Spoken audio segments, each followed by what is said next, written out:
வணக்கம் மக்களே, நான் உங்கள் பட்டுக்கோட்டை மோகன்ராஜ் தான் பேசுகிறேன். ஸோ இன்றைக்கி நம்ம சேனலில் பார்த்தீங்கன்னா ஒரு சுவாரஸ்யமான இன்ஃபர்மேஷன் தாங்க பார்க்க போகிறோம். தமிழ் சினிமாவில் பார்த்தீங்கன்னா பழம்பெரும் நடிகராக இருந்து அரசியல் துறையிலுமே பார்த்தீங்கன்னா எம்பி வரைக்கும் போய் சாதித்தவர் நம்ம நெப்போலியன் தாங்க. ஸோ நெப்போலியனுக்கு பார்த்தீங்கன்னா 2 பசங்கங்க.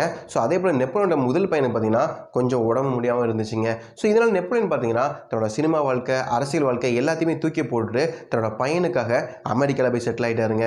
ஸோ அமெரிக்கா போன நெப்போலியன் பார்த்தீங்கன்னா அங்கே ஐடி கம்பெனி, விவசாயம் சொல்லிட்டு லட்சக்கணக்கில் ஏன் கோடிக்கணக்கில் சம்பாதிச்சிட்டு இருந்தாரு. தன்னோட முதல் பையன் இருக்க தனுஷுக்கு பார்த்தீங்கன்னா கல்யாணம் பண்ணி பார்க்கணும்னு ஆசைப்பட்ட நெப்போலியன் பொண்ணு தேடி ஊர் உலகம் எல்லாம் அலைஞ்சிருக்காருங்க.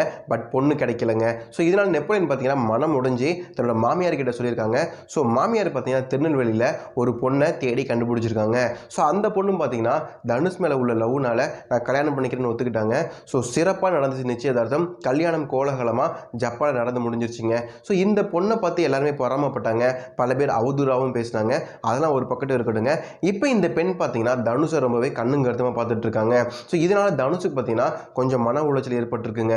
அதாவது நம்மளுக்காண்டி இந்த பெண் உடலை வருத்திக்கிட்டு நைட்டு தூங்காமல் கூட என்னை பார்த்துக்கிறாளேன்னு சொல்லிட்டு ரொம்பவே கஷ்டப்பட்டிருக்காரு. இதை தன்னோட அப்பா கிட்டையுமே சொல்லியிருக்காருங்க. அதாவது என்னோட மனைவி ரொம்பவே கஷ்டப்படுறா, என்னை பார்த்துக்கிறதுக்காக அவர் ரொம்பவே சிரமப்படுறான்னு சொல்லிட்டு. ஸோ இந்த விஷயத்தை நெப்போலியன் பார்த்தீங்கன்னா சிசிடிவியில் பார்த்துருக்காருங்க. ஸோ அப்படி பார்க்கும்போது நெப்போலியன் பார்த்தீங்கன்னா ரொம்பவே ஷாக் ஆகிட்டாரு. அதாவது நைட்டு ஃபுல்லாக ஏன் 24 ஹவர்ஸ் ஃபுல்லாகவே தூங்குறதே இல்லைங்க. விடிய தூங்காமல் தனுஷை பார்த்துக்கிறது, தனுஷுக்கு தேவையானதை செய்கிறதுன்னு சொல்லிட்டு அந்த பெண் தன்னோட வாழ்க்கையை முழுமையுமாகவே அவருக்காக அர்ப்பணிச்சிட்டாங்க. ஸோ இதை பார்த்ததுக்கப்புறம் நெப்போலியன் பார்த்தீங்கன்னா கண் கலங்கி பதறி போயிட்டாருங்க.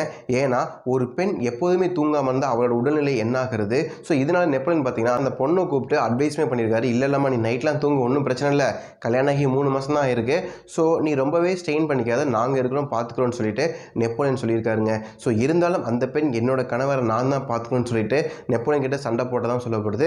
ஸோ இதனால் பார்த்தீங்கன்னா நெப்போலியன் பையனை அவர் பார்த்துக்கிறதா அவரோட மனைவி பார்த்துக்கிறதான்னு சொல்லிட்டு மிகப்பெரிய போராட்டமே நடந்துட்டு இருக்குங்க. ஸோ இப்படி தனுஷுக்காக உயிரை கொடுக்க காத்துட்டு இருக்க அவரோட மனைவியாக இருந்தாலும் சரி, நெப்போலியனாக இருந்தாலும் சரி, இவங்க 2 பேரோட கருத்தை நீங்கள், அதாவது இவங்களை பற்றின கருத்தை கமெண்ட்டில் போடுங்க. இந்த வீடியோ லைக் பண்ணுங்கள். மேல் நிமிஷத்தில் மறக்காமல் சப்ஸ்கிரைப் பண்ணுங்கள்.